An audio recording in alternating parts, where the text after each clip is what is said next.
On to story 2 then, Karl. And there was a varsity match this week. We both watched it glued to the screen. Great coverage from Inector. Great coverage, a great game, and also a load of biff. I feel like we may have incited that a little bit, Craig, on our varsity pre-game show. Yeah, varsity rugby took place this week. If you don't know what it is, Oxford versus Cambridge. It's the biggest game in University Rugby League. These two, they don't like each other. There's no love lost there. And as you can see from these highlights, it all ripped in. The boys, who I'm sure we'll get onto later on. The Oxford team looking strong as they run out there. Cambridge taking the kick off there, number 13, Joe Robertson.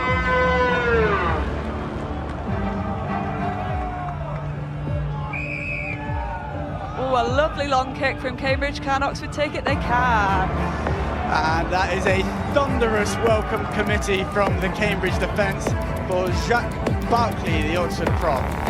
Puts the Cambridge defender on his arse. Sorry, bottom. Oh, and Oxford break here. Oh, what a pass to get that away.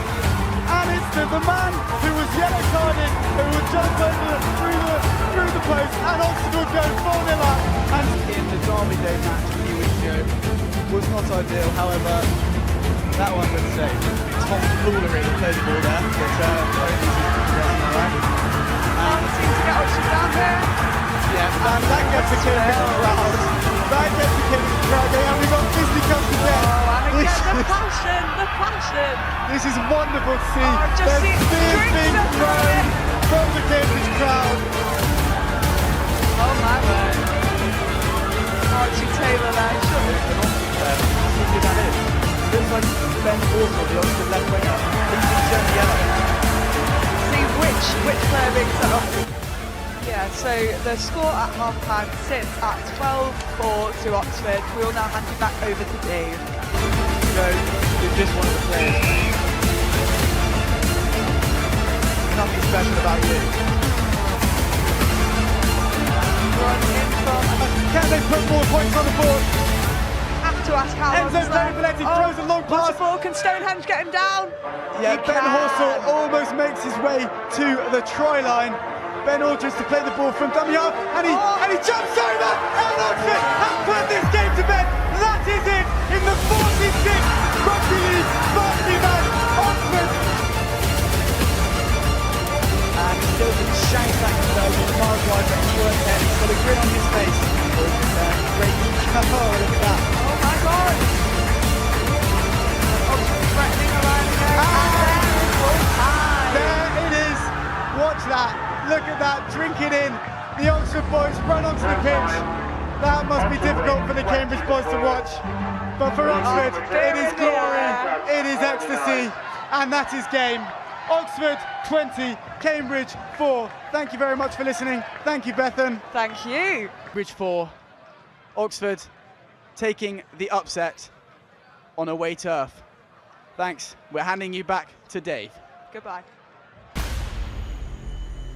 So, Karl, viewers from our last show will be wondering when the schlidding is happening, because you called me out. You said if Cambridge win, I got to get schlidded, and then Oxford took them to the cleaners. So surely that means the eyebrows got to come off, or you got to get yourself a Friar Tuck or something. Well, I was thinking about it, mate, and it was going to happen, but then we got invited to another games, so can't be turning up with just one eyebrow on or all the rest of it. Look, diving into the match, what a great game it was. I mean, I had the Super League on one TV, I had the Varsity Rugby on the other TV, I had the radio on because I was listening to the Bradford match, and do you know what the game that caught my attention most? It was the Varsity game. I was absolutely glued to the screen.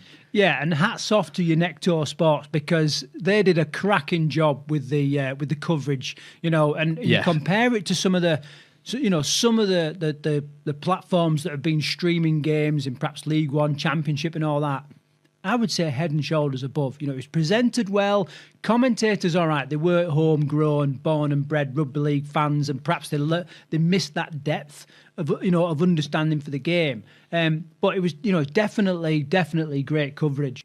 Talking about the game, then, sort of Oxford really came out of the traps pretty quick, didn't they?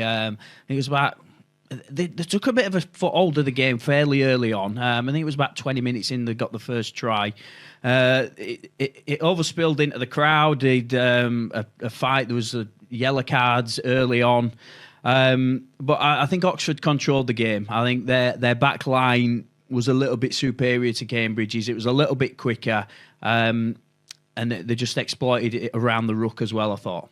Yeah, and hats off to Cambridge because, they did put in a spirited fight. And there were, there was a couple of times, especially in the first half, where it was all Oxford. Cambridge got the ball, they turned it around. And, within a few plays, they were on the Oxford try line. And it took some spirited defence to keep that ball out. So it could have gone either way. Yeah, I mean, just as we approached half-time, I think Cambridge were 2 tries up, we've just seen from the highlights. Oxford. Oxford were 2 tries up, going into sort of half-time, and right on the hooter, a lovely kick over by Cambridge, collected by the winger. He went in for the try. So there was only the 1 try in it at half-time.